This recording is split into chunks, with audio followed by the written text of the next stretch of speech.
ये मिथ्या आज भी उस मिड एज में है कि मैं 50 साल के बाद ही फाइनेंशियल प्लानिंग शुरू करूं। क्या ये सही उदाहरण है या एज अर्ली एज पॉसिबल की कहानी जो हम हमेशा सुनते हैं? 25 साल बाद आपने जो बच्चे पैदा किए हैं उसकी कोई गारंटी नहीं कि वो आपके साथ रहेंगे नहीं रहेंगे, आपकी सेवा करेंगे नहीं करेंगे, लेकिन ये जो सिप है, ये बच्चा वर्चुअल आर्टिफिशियल 25 साल बाद आपको इतने पैसे बना के जरूर दे देगा कि आपका बुढ़ापा आराम से निकले।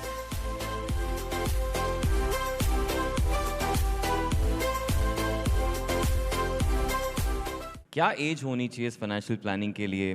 मैं देखता हूँ आज की जनरेशन जो हम जेन ज़ी कहते हैं, मिलेनियल्स कहते हैं, because of this you know the numbers any which ways I don't have to share with you, but ये मिथ्या आज भी उस मिड एज में है कि मैं 50 साल के बाद ही फाइनेंशियल प्लानिंग शुरू करूँ।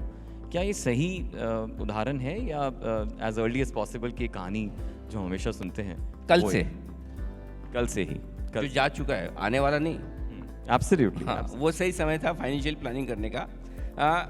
वॉरेन बफेट साहब जो हमारे भगवान हैं इन्वेस्टिंग के, उन्होंने 12 साल में शुरू किया था पैसा लगाना, और वो कहते हैं कि मैं बहुत लेट हो गया। सो एक और चीज़ मैं आपको यहाँ कहना चाहता हूँ, बहुत सारे पेरेंट्स हैं, हम सब मोस्टली वेल टू डू हैं।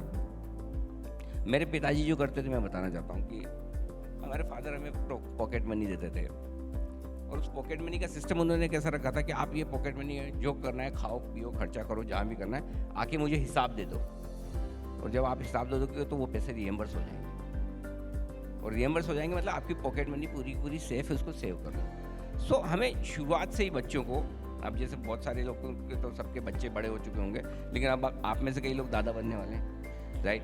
सो होंगे तो आप अपने जो नेक्स्ट जनरेशन वाले हैं उन बच्चों को पॉकेट मनी दो, हिसाब लो। तो उससे ये एक चीज़ तो ये हुई कि उनकी हिसाब रखने की आदत पड़ेगी, फाइनेंशियल डिसिप्लिन आएगा, कहाँ खर्च करना है कहाँ नहीं करना है।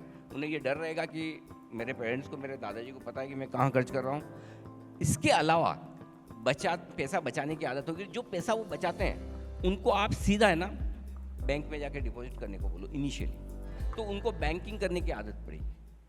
करेक्ट? सो होता क्या है उसमें कि उनको समझ में आने लगता है। आप और मैं यहाँ पे जो भी इतने लोग बैठे हैं ऑडिटोरियम में, हमने पहली बार जब चेक लिखा होगा गलत ही लिखा, कभी किसी ने भी पहली बार में चेक एक बार में सही नहीं लिखा, राइट? तो अगर ये काम बच्चे 7, 8, 9 साल की उम्र में करने लग जाएं तो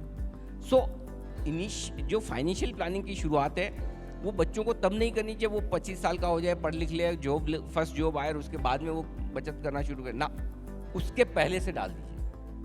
जितना जल्दी शुरू करेंगे उतना बढ़िया। एक चीज़ समझ लीजिए, पैसा आपको अपने लिए नहीं बचाना है, अपनी नेक्स्ट जनरेशन के लिए बचाना है। और मैं एक और चीज़ कहना चाहता हूँ, हमारे यहाँ बहुत सारे यूथ हैं इधर, आजकल ज़माना ही बहुत लोग शादी नहीं करना चाहते हैं, या करना चाहते हैं तो बोलो बच्चे क्यों करना है, अपनी लाइफ हम एंजॉय करें। मैं आपको कहता हूँ, आपको अगर प्लान है बच्चे नहीं पैदा करने का, तो भी मेरे नाम से एक बच्चा पैदा कीजिए अनिल जी के लिए। और अगर आपके 2 की प्लानिंग है तो 3 करिए, 1 की प्लानिंग है तो 2 करिए। अब आप बोलेंगे आप खिलाएंगे उसे, बोल तो रहे हैं। सिंपल सा फॉर्मूला देता हूँ, एक बच्चा आप ऐसा पैदा करिए। जनरली आप देखिए, आपका जो भी बच्चा है, समझिए उसके महीने का खर्च 8,000, 10,000, 12,000, 15,000, 5,000 जो भी आप करते हैं, ठीक है? उस बच्चे का नाम रखिए SIP, सिप, ठीक है? अगर फर्ज करिए आपके एक एक्स्ट्रा बच्चा है, उसको जितना खर्चा आपको हर महीने देना होता, उस पर जितना लगता, आप उतना पैसा बचाइए, इन्वेस्ट करिए, म्यूचुअल फंड में करिए, FD में, जहाँ करना चाहें वहाँ करिए। 25 साल बाद आपने जो बच्चे पैदा किए हैं उसकी कोई गारंटी नहीं कि वो आपके साथ रहेंगे नहीं रहेंगे, आपकी सेवा करेंगे नहीं करेंगे, लेकिन ये जो सिप है, ये बच्चा वर्चुअल आर्टिफिशियल 25 साल बाद आपको इतने पैसे बना के जरूर दे देगा कि आपका बुढ़ापा आराम से निकले।